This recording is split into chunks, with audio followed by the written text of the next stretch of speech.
আগে বর্তমানে 5 আগস্টের আগে বর্তমানে আমরা যেভাবে ছিলাম, যেভাবে শান্তিতে ভাত টাত খেতে পেরেছি, যেভাবে ছিলাম, এখন বর্তমানে সেভাবে আমরা নাই। না মা, এমনিতে যে অবস্থা আছি আলহামদুলিল্লাহ অনেক শান্তি। যখন মনে করেন সরকার পতন হয়েছে তখন মনে করেন কাজকাম কমে গেছে, রুটি আজগর কমে গেছে।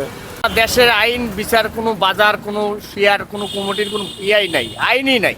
আইনের ধারা হলো অন্য। এখন বর্তমানে রিক্সা চালায় 500 টাকা 700 টাকা ইনকাম করে বাজারে যায়, আমাদের বাজার করে সংসার চলে না, পেট চলে না, কিছু করতে পারি না। এই রাজনীতিবিদ একটা এমন হয়ে গেছে, কোনো দেশের আইন নাই, কারণ নাই, রিক্সাওয়ালারও কোনো দেখা দেই নাই, কোনো বিচার নাই। মানুষ ওই জায়গায় মারতাছে, ওই জায়গায় রিক্সা চুরি করলে যেতেছে, ওই জায়গায় ছিনতাই করতেছে, সব কিছু রাজধানী করতেছে। ভাই, এই দেশের কোনো রিক্সাওয়ালার কোনো বিচার নেই, যাই তাই পিটাইতেছে, মারতাছে, এই দেশের কোনো বিচার নেই।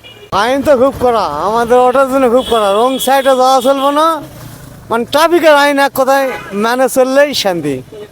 মানুষের ব্যবসা বাণিজ্য কমে গেছে। আমাকে যদি 10 টাকা দিয়ে যাইব, আর্থিক ব্যবসা বাণিজ্য অনেক নাই, অনেক ব্যাপার ব্যবসায়ীদের, বুঝছেন? এই জন্য মানে আমাকে সমস্যা হয়ে গেছে। আমি সব দিক থেকে খারাপ আছি ভাই। এখন বর্তমানে 500 টাকা ইনকাম করলে বাজারে ঢুকতে গেলে একটা মাছের কেজি 500 টাকা 700 টাকা, ওই মাছটা কিনতে পারি না, খাইতে পারি না। আর আগে একটা জিনিসের একটা নিয়ম ছিল, কারণ ছিল, একটা নিয়ম ছাড়া কোনো জিনিস বিক্রি করতে পারে নাই কেউ। একটা পেঁয়াজ কিনতে গেলেও আগে কি একটা বাজার শৃঙ্খলার মাধ্যমে জিনিসটা বিক্রি করতো, আর এখন তো তাও নাই।